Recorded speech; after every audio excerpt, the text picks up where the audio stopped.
I said I would give it 45 days. And sure enough, by the 45th day, I was champing at the bit. And I said, here's my letter of resignation. I'm happy to stay on till the end of the year. He didn't even ask why. Yeah. He just said, okay, thanks.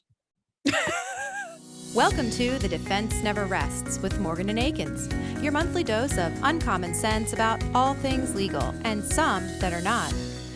Hi, everyone. Welcome to this episode of The Defense Never Rests. I'm your host, Megan Henry, and today I have on Mike Freed, who is just a joy to talk to, and he's full of jokes and he just makes me laugh a lot. But Mike has a lot to say. He worked in the insurance industry for 30 plus years and is now retired. So he has a lot to reflect on as to how he saw the insurance industry change and what he's doing now in his retirement. So with that said, let's bring him in.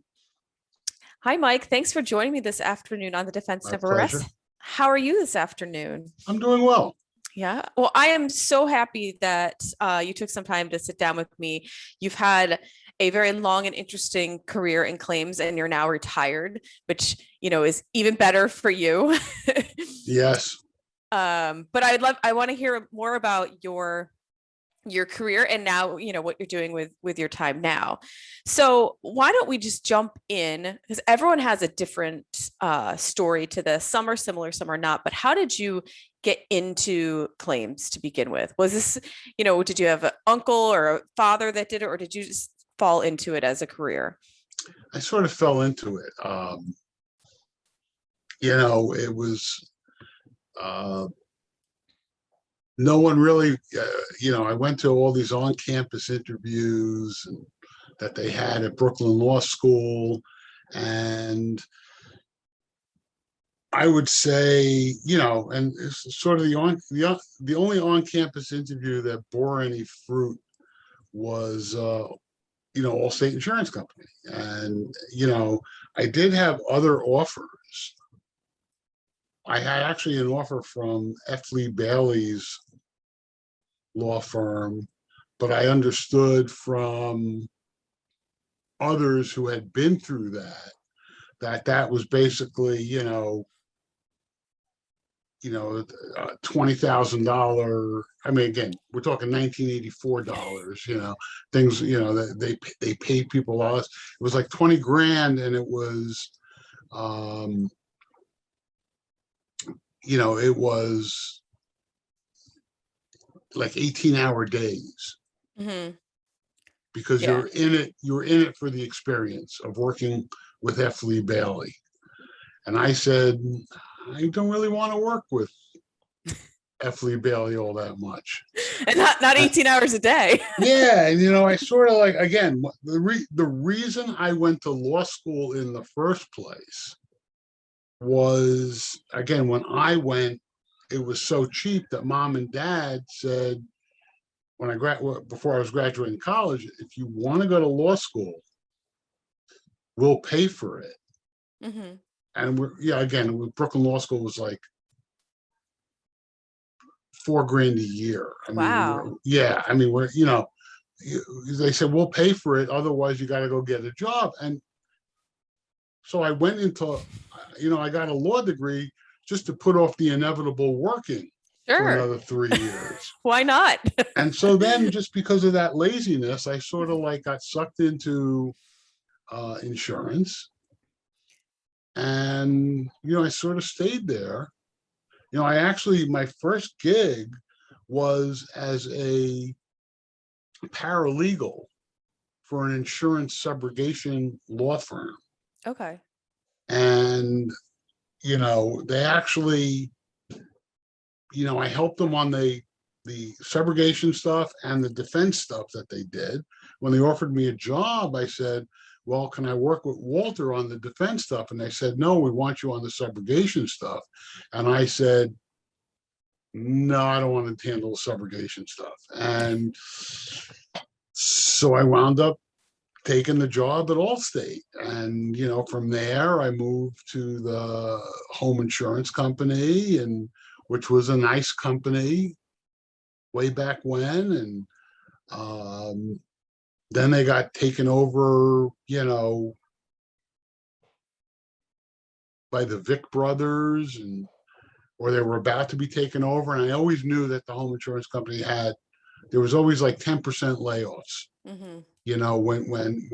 whenever there was a change in corporate ownership. So I bailed and I went to AIG for, 16 years. And, we probably could have a 3-hour podcast about AIG, but, that's a different story for a different time. And then I went to ACE, which is now Chubb, which I found was was a nice place to work, Mm-hmm. And from there I went to, there's a guy that a lot of people in the industry know named Paul Lavelle, who ran and founded and ran LVL Claims, and he sort of made me an offer I couldn't refuse. And back in 2017 in November, I just said, I'm still young, Mm-hmm. in my late 50s. I said, I'm going to retire. And I pretty much enjoyed retirement. I kept my licenses active just for the heck of it. And in 2020, I was contacted by an old friend of mine to do sort of create the panel and the procedures and handle a couple of claims for with Nexus Underwriting.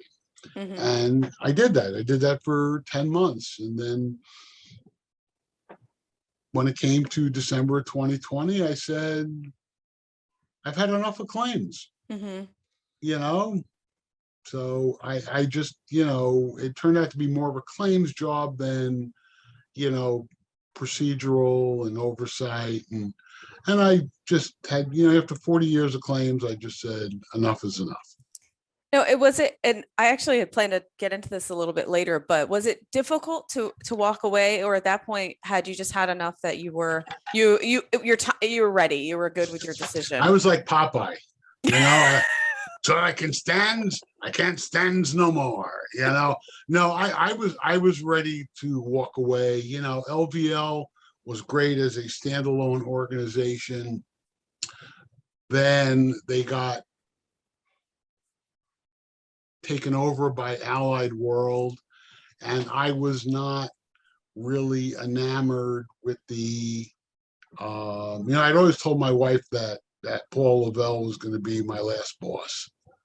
And then when I was never enamored with the corporate overlords at Allied World. And when Paul left and they put me in charge of LVL Claims, I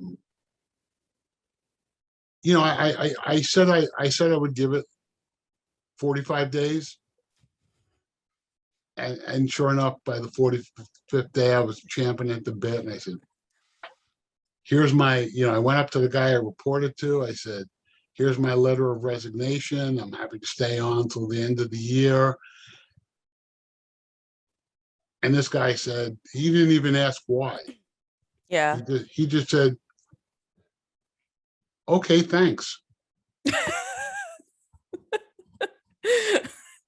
And then I got a phone call, like as I was telling my staff, that I was leaving.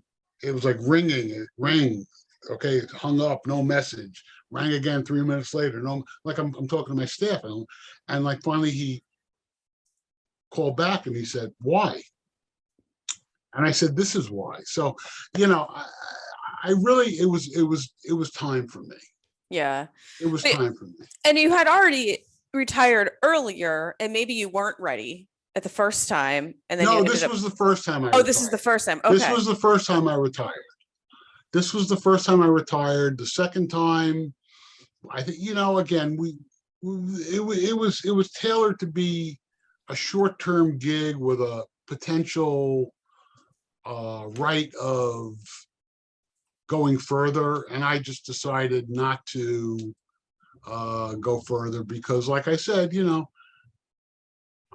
I just had enough of handling claims. I started out handling auto and homeowners claims, like, and moving up to multi-million-dollar claims, and just over a period of like I said, 40 years of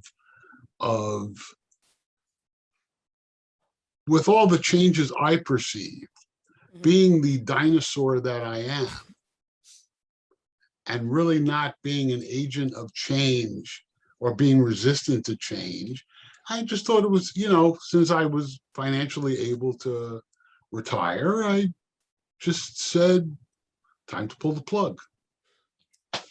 And why not do it the time that you can enjoy your retirement too, and Correct. you still have your health and you're able to take advantage of the time. Right. Yeah, I'm young. I'm 62 years old. I retired first when I was let's figure out the math, 58. And except for that 10-month gig last year, when everybody was in their house anyway, not going anyplace. I've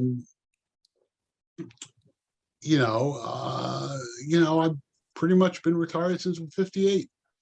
And I've heard a lot of people though struggle with that change of, always having, the office to go to, or, the work to do, to suddenly not having, and really struggle with having all this extra time. Have you struggled with any of that, or was it just like you're like, I'm good, I've been ready, and I'm not missing it? I am. There were a couple of days. In 2020, obviously 2020 was a weird year for everybody. I was starting to feel like Jack Torrance in The Shining, because you really couldn't go out to the occasional movie. You couldn't do, everybody was staying indoors.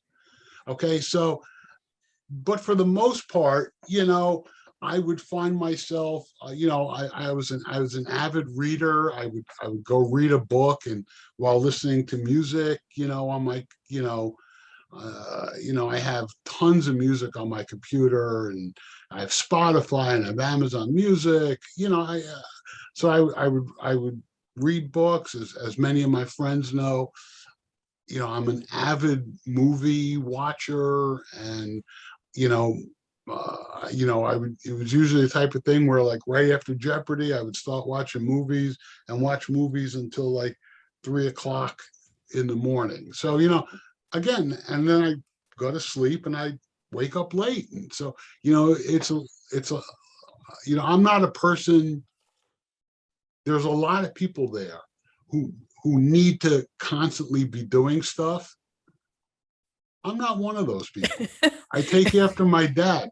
When he retired at 62, basically, my mom always complained that all my dad did was, sit on the couch, and read books and watch sports, So I'm very much like my dad. And so it's never been an issue.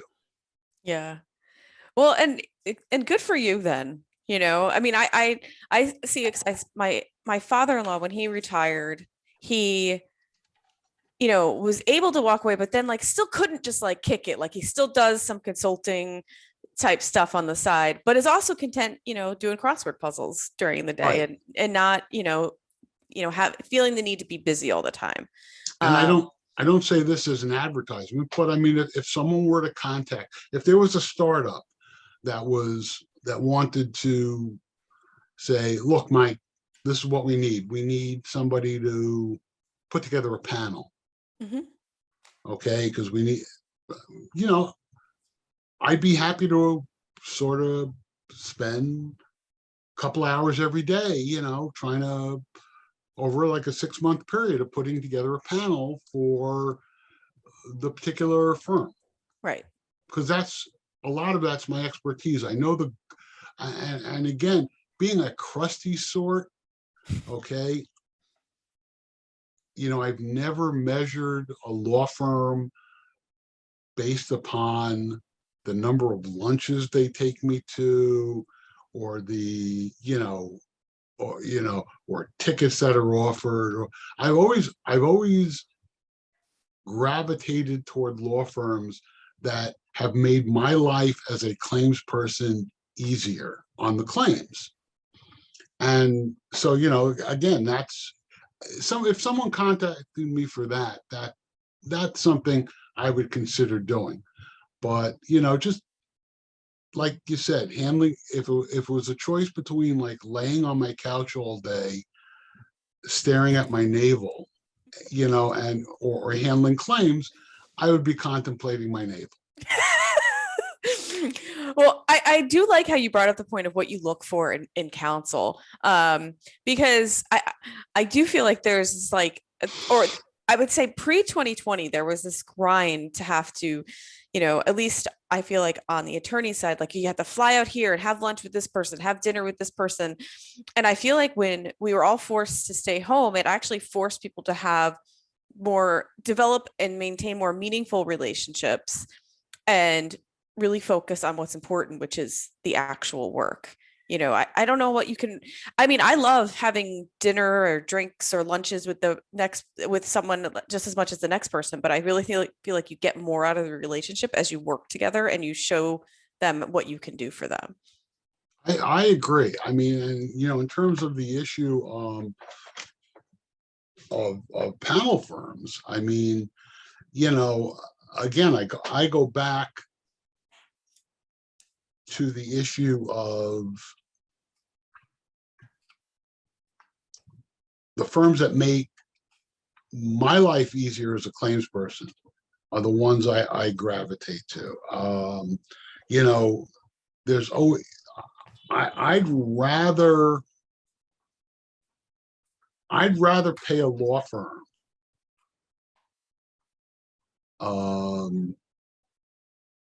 I'd rather give a law firm 50 cases where they resolve the case after spending $5,000 in legal fees. Mm-hmm.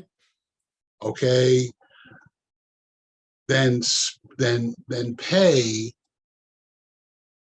the same amount of money in legal fees total on one case. Right. Okay. Yeah. Because, look, these attorneys have been practicing law for in excess of 20 years. They need to be able to, you can't do the too early to tell. Okay, you have to bring your experience to bear, and just say, well, we have this type of case. This is what's going to happen. This is the X, Y, and Z in the case. Barring any smoking guns, we really haven't gone through, and a lot of attorneys are afraid to do that. Okay, there was a guy named Jim Alardi at AIG whose phrase he always was, "Put your nickel down." Okay, and that's what I tell attorneys to do. Put your nickel down. Tell me where I'm going on this case, because if I have your thoughts and I agree with your thoughts, then we can drive the case to resolution earlier. Right. And I think a lot of attorneys don't do that. I remember there was a point in time in the early 2000s at AIG where, where I was like the litigation manager, and I'd be looking at the legal spend, on these cases, and, the D&O, securities cases, the 10b-5 cases, they had their securities panel, and these guys would charge like $1 million for a motion to dismiss, every time, and I sort of looked at it saying, well, you have the firm filing a motion to dismiss, okay, and they filed 3 motions to dismiss in the past 2 months for 3 different insureds.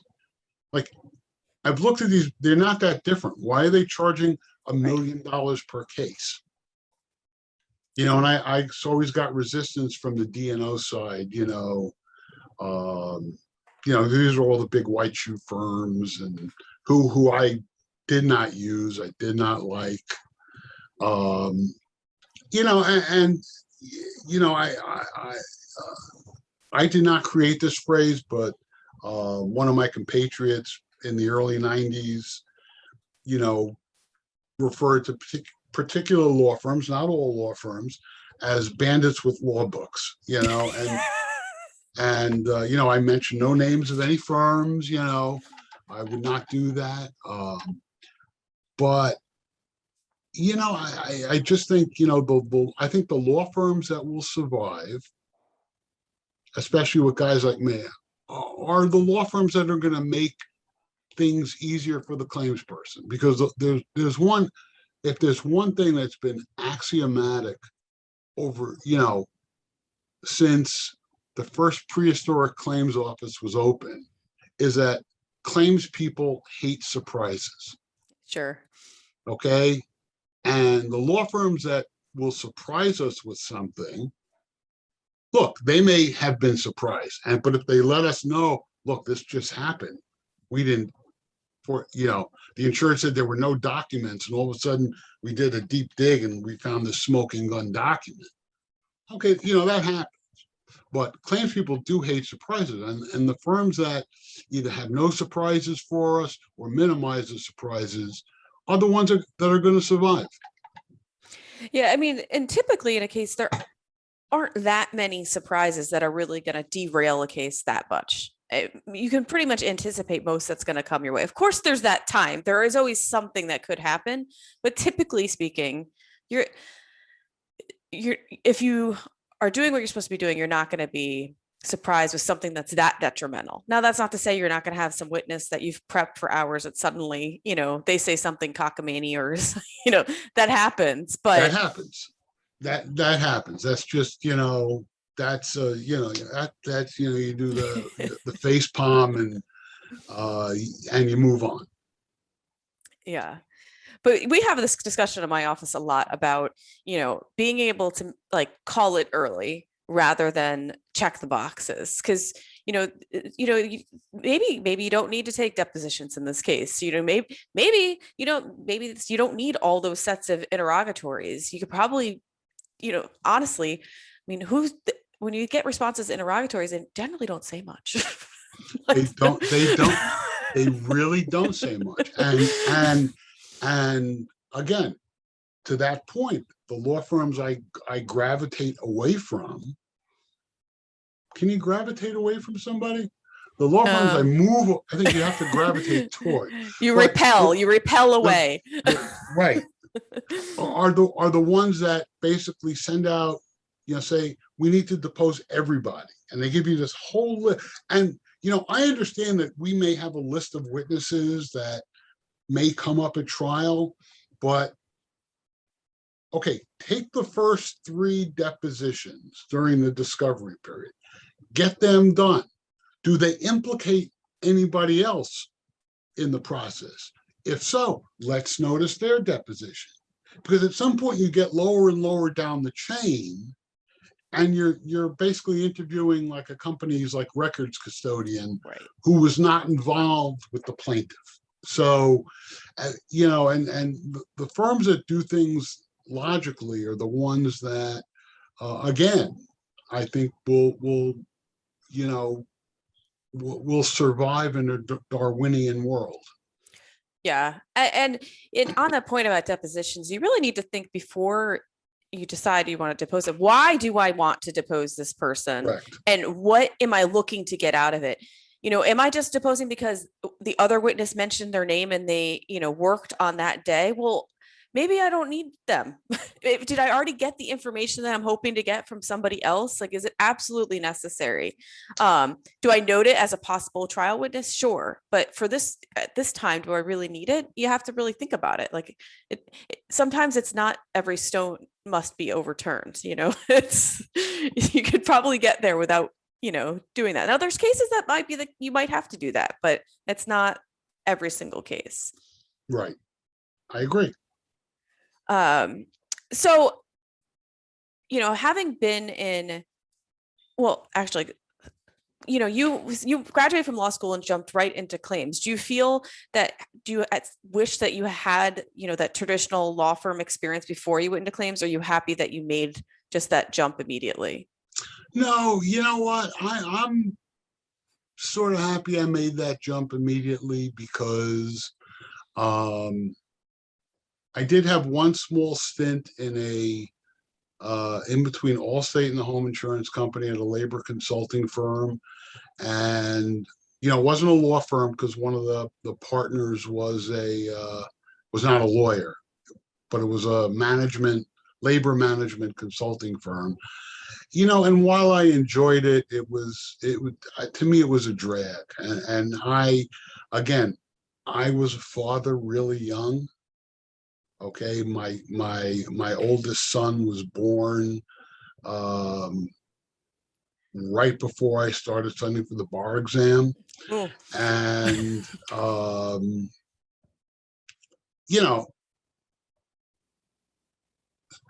so it was,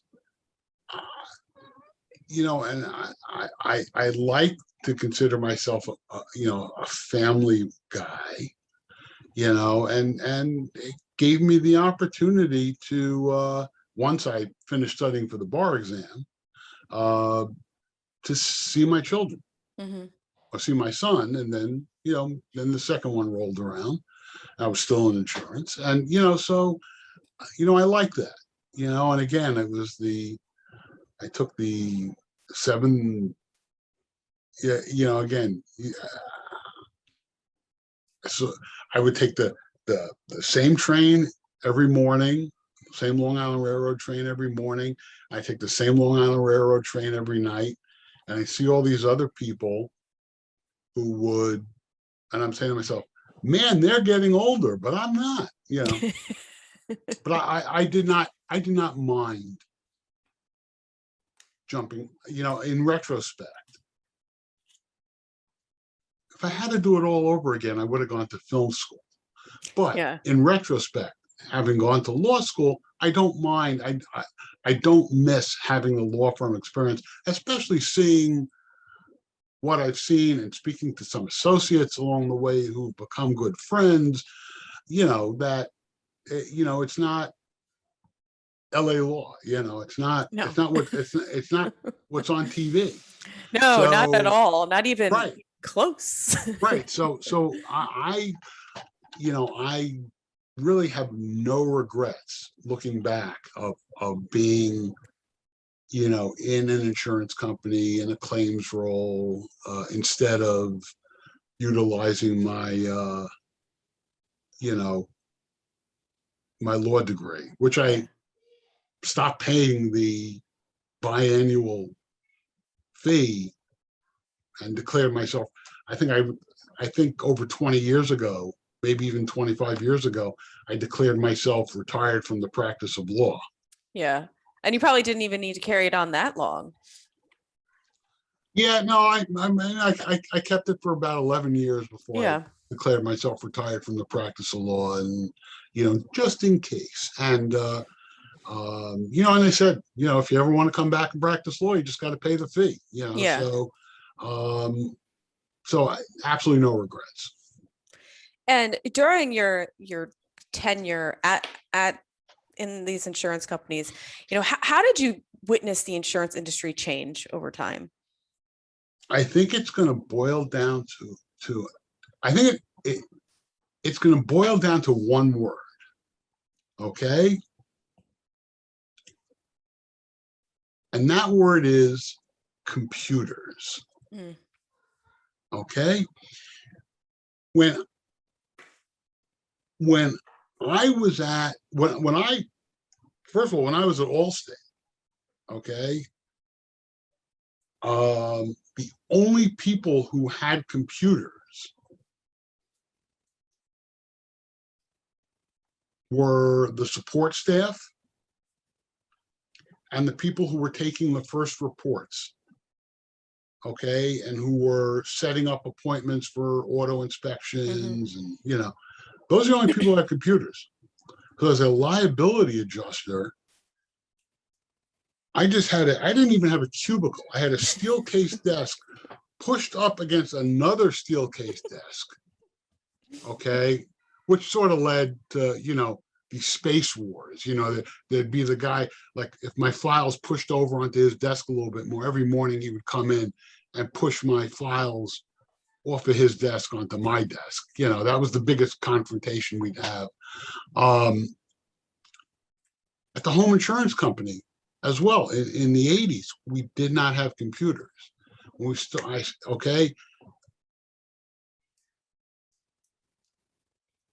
The only computers, they had particular computer terminals where you could basically look up reserves. Mm-hmm. If you wanted to issue a check, you filled out a literal paperwork, and the support staff would do it. That led to a very funny story. There's about 6 or 7 of us who would often work late. And I had the bright idea to get everybody like on a conference call at each of the computer terminals. And we put in the same reserve request on like about 8 different terminals around the floor. And I counted down. And when I said 0, we all hit the enter button. And it's this mainframe computer, with the green, we all see with the green type, like war games, Yeah, and it has the little blinking dot on it. Has a little blinking cursor on it, and it froze the computers for like 3 days. That's but I digress. But for a purpose, in those days when we did not have email, when we did not have email,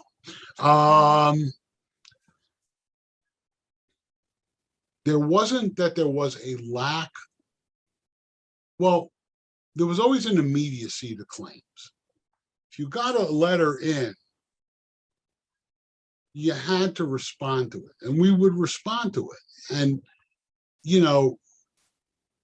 in terms of you would dictate a response to the letter, especially like, Anderson Kill would always send me bad faith letters, and,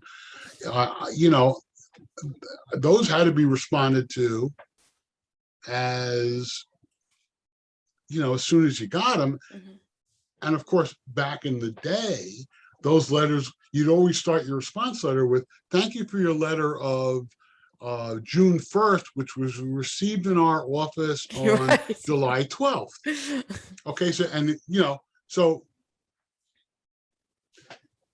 you would immediately respond, and then you would mail it off, and you were able to move on to the next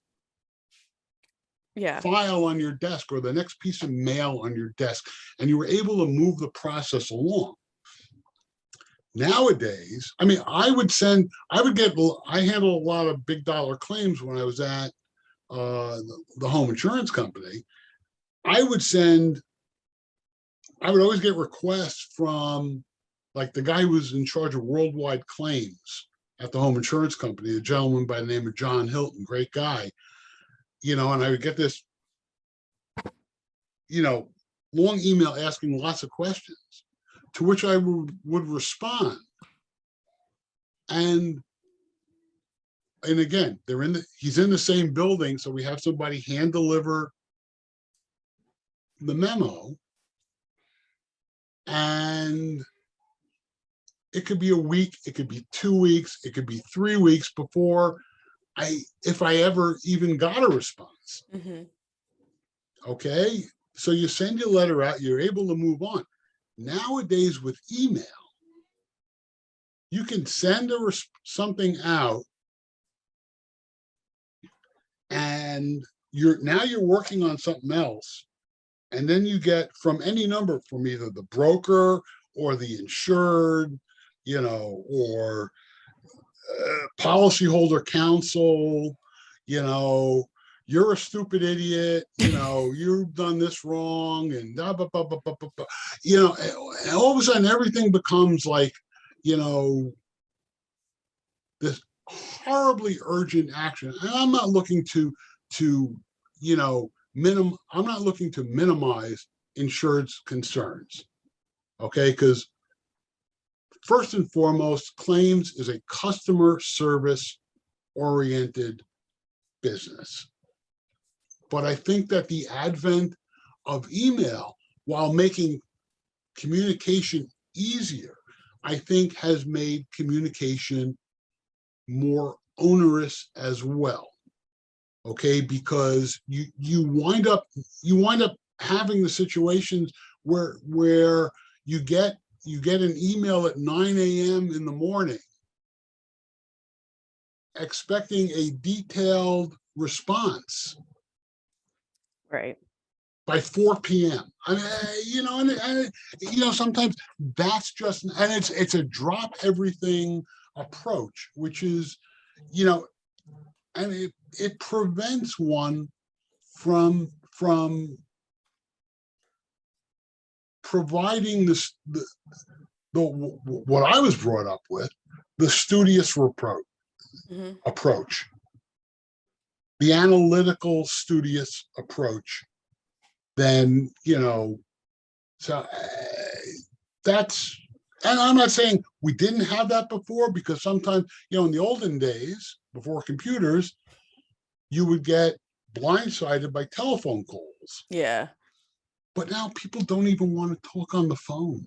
It's people just want to bomb you with emails because it creates this paper record. Yes.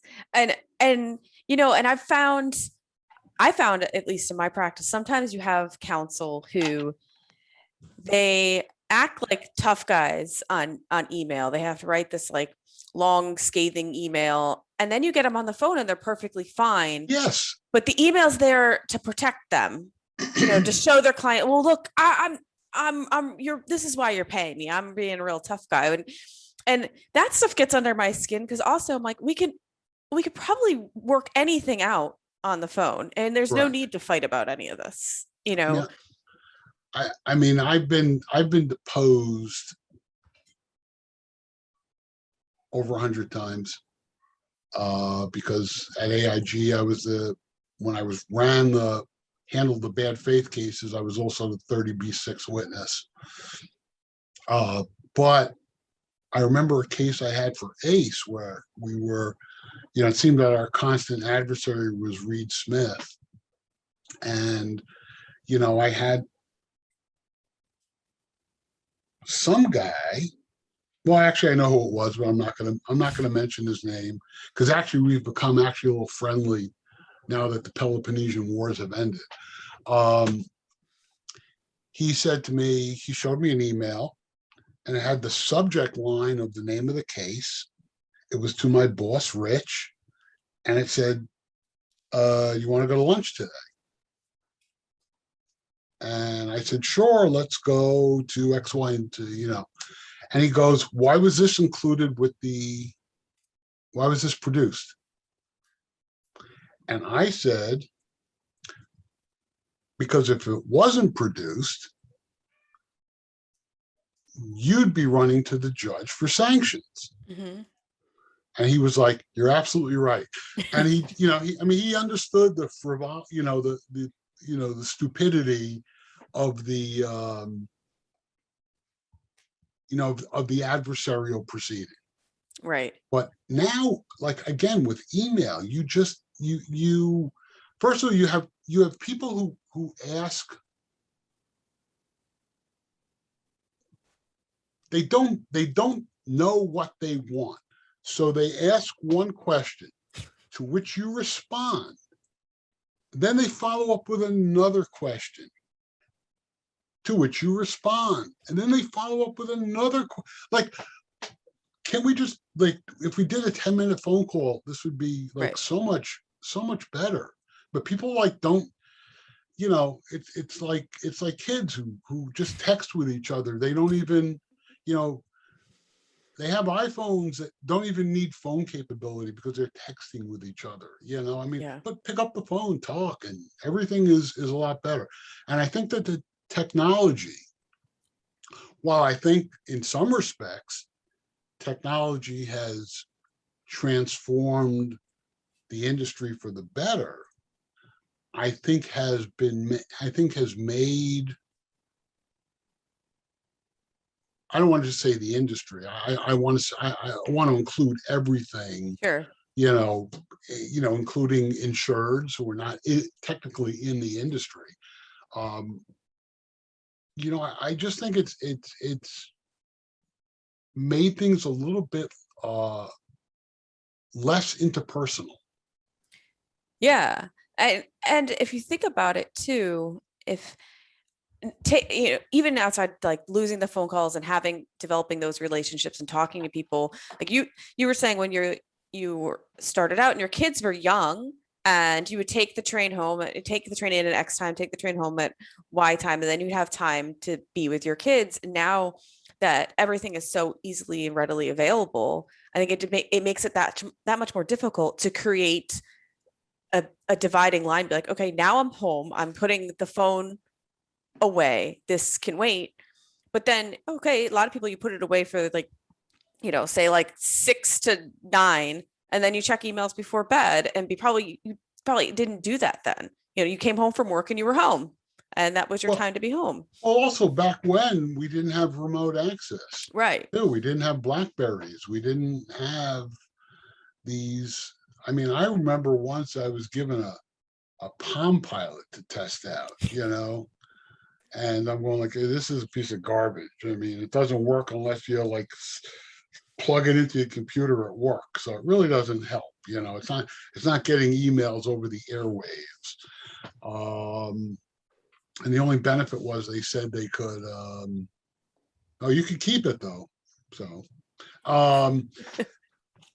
but I would say where technology has been a boon, okay, is,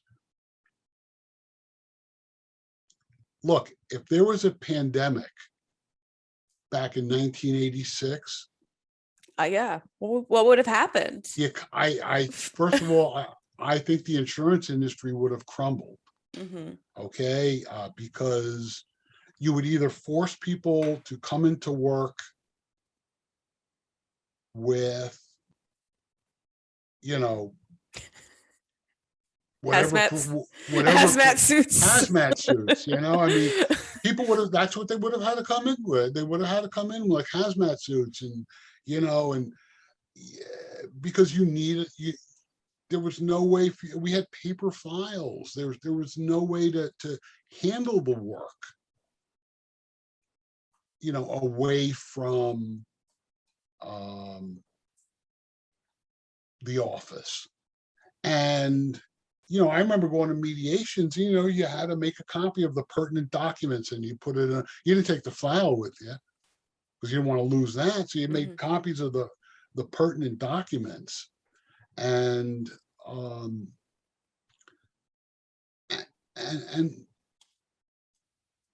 that's it. But again, so technology has really helped us. And Yes. I'm going to say this straight into the camera to any senior executive at any insurance company, and I'm happy to discuss with anybody offline, is that anybody who says that claims people need to be in the office more than one day a week, if that much, are sadly mistaken. Yeah. Because I honestly believe that claims people have been able to show their flexibility during the pandemic by responding to, because they're at home, they're more likely to respond to, on the people on the East Coast are more likely to respond to brokers calling at like 4:30 California time when it's into the quote unquote personal, after hours time, to be more customer service related.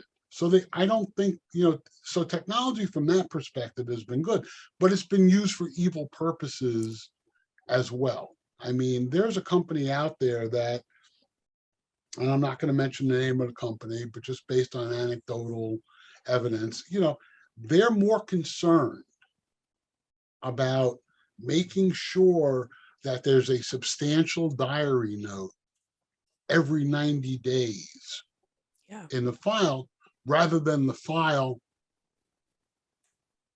being handled properly. Because now you can run all these reports, okay? And I'm not just, talking like younger managers who are checking off the box and listening to the corporate overlords telling them what to do. I'm talking about their veterans as well, who fall into that same mold.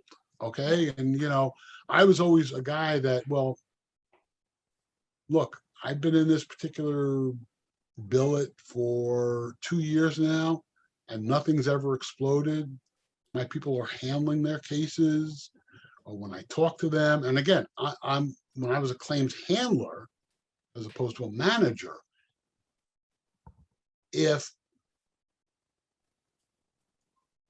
instead of going into our, electronic diary system and typing a long-winded note out, I would often send an email to counsel saying, Dave, this will confirm the conversation that we had. And I'd lay out the various points, okay? But I would get dinged because I did put that in the computer notes. And it's in the file. Right. It's there. Things need to be in the file, but to me, it doesn't matter where. But I think because of technology and this overweening sense of necessity for reports,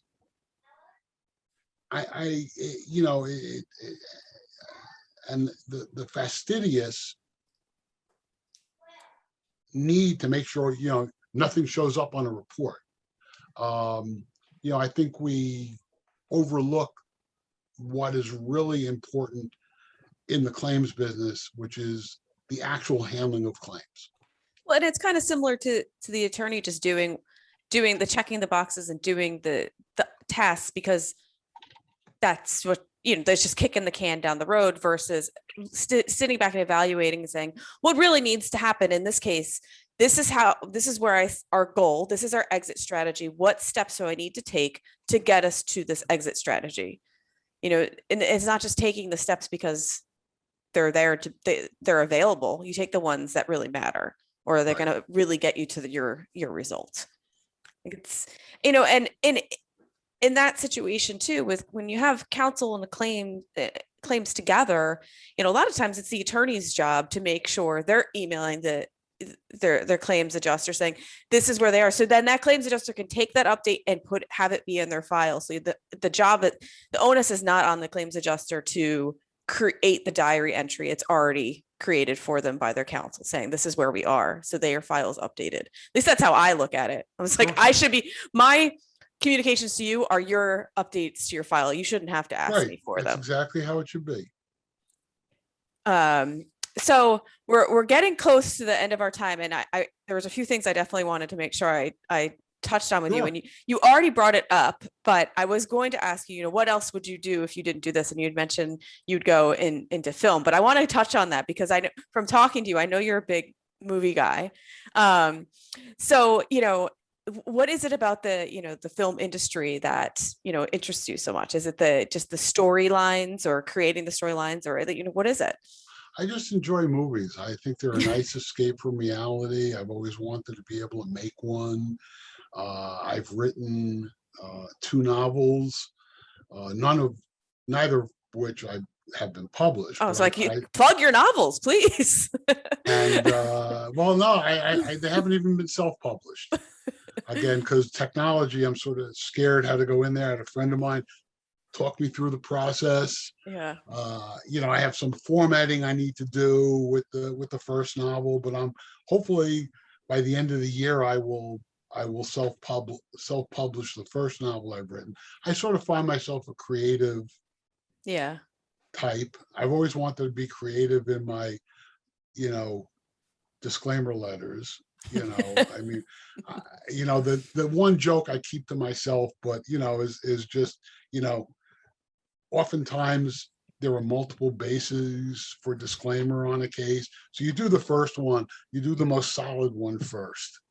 And I've always had the desire to write, but wait, there's more, like in a game show, Don Pardo, whatever. And so again, I've always found myself to be have sort of a creative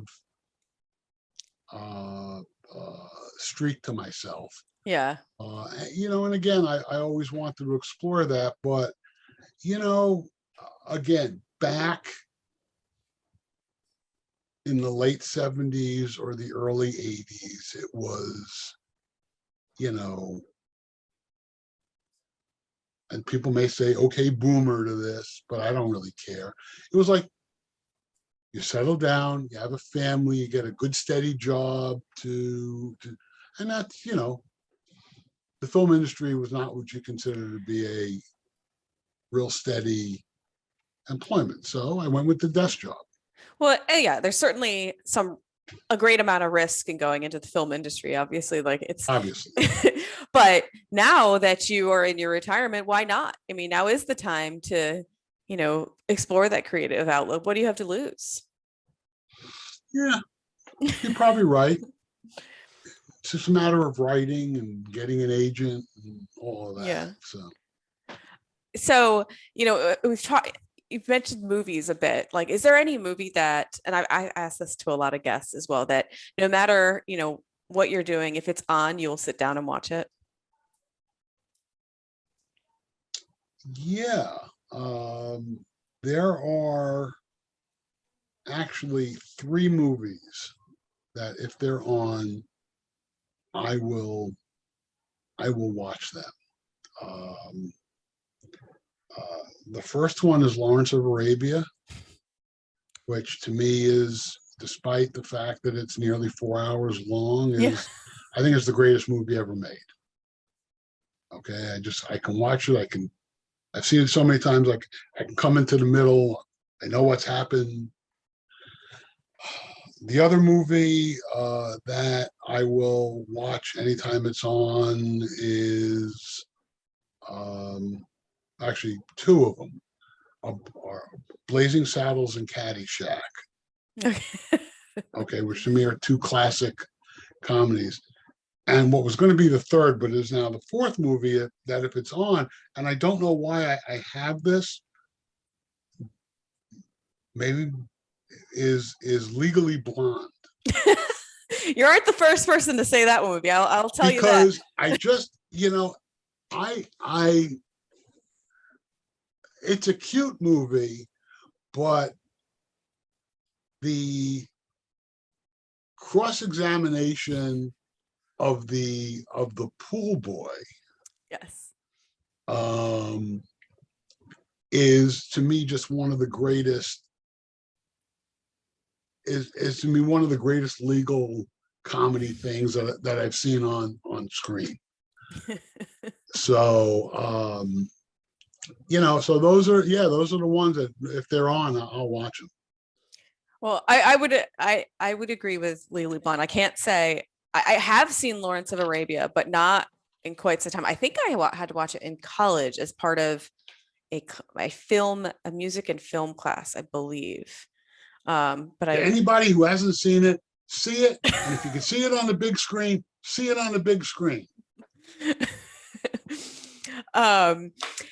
So before we end, having you gone through, this, a long career in claims and coming on the other side, like, what advice would you give to someone just graduating college? Is this a career path you would recommend to someone, or say, nope, go do something else, including law school. I mean, a lot of people have very divergent views on whether or not you should go to law school. Well, I think one of the sad things is I think most insurance companies nowadays that do professional and management liability, okay, I don't think they'll hire a non-lawyer. I think they look for people who went through law school at a minimum. Okay. And I think that's really sad when one looks back. When I started, okay, that very few people went to law school and became claims people. Okay. Barton Keyes in Double Indemnity, I'm sure he didn't go to law school. Edward G. Robinson. I mean, for years and years and years, claims were handled by non-lawyers. There's no reason that you have to be a lawyer to go to law school. So that's the first thing I would say. The advice I would give is that if you're looking for a steady job, if you are looking for a job that can be fun and you can make claims fun. One of the guys who worked for me was this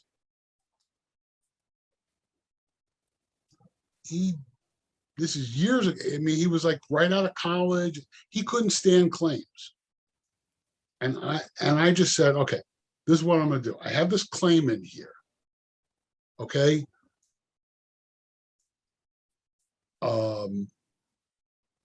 This claim is worth, you can't screw this claim up. This claim is worth no more than $5,000. You have $5,000 authority. Go ahead, negotiate with the claimant's attorney. Get on the phone. Don't use counsel. Talk to counsel, but then get on the phone with the claimant's attorney. And he said that was like the best argument. Okay. Because a lot of times you get into what makes claims boring is that claims people don't negotiate the claims. They give the authority to the defense attorney.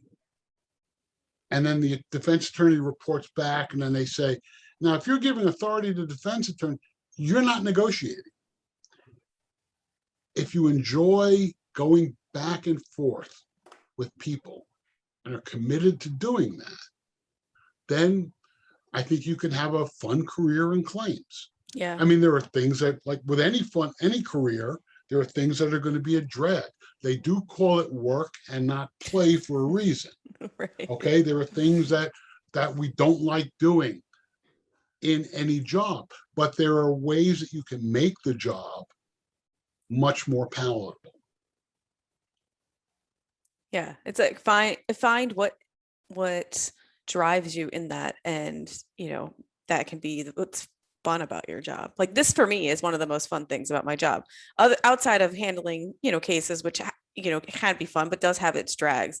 I mean, doing these podcasts it's a creative outlet. It's fun. Right. That's worthwhile. It gets a lot of messages across. Yeah, especially yours. from the cantankerous old man point of view. Because we are a segment of community. Well, thank you so much for coming on. I truly enjoyed our conversation, and I mean, I probably could have asked you a million more questions and kept going for another hour, but I try to limit this to 1 hour. We can always have a part two. We can. I love having the part twos. There you go. My pleasure. Well, thank you so much. And for all our listeners and viewers, if you like what you hear, you can subscribe to the Defense Never Rests on Apple Podcasts as well. You can find us on Legal Navigator on YouTube.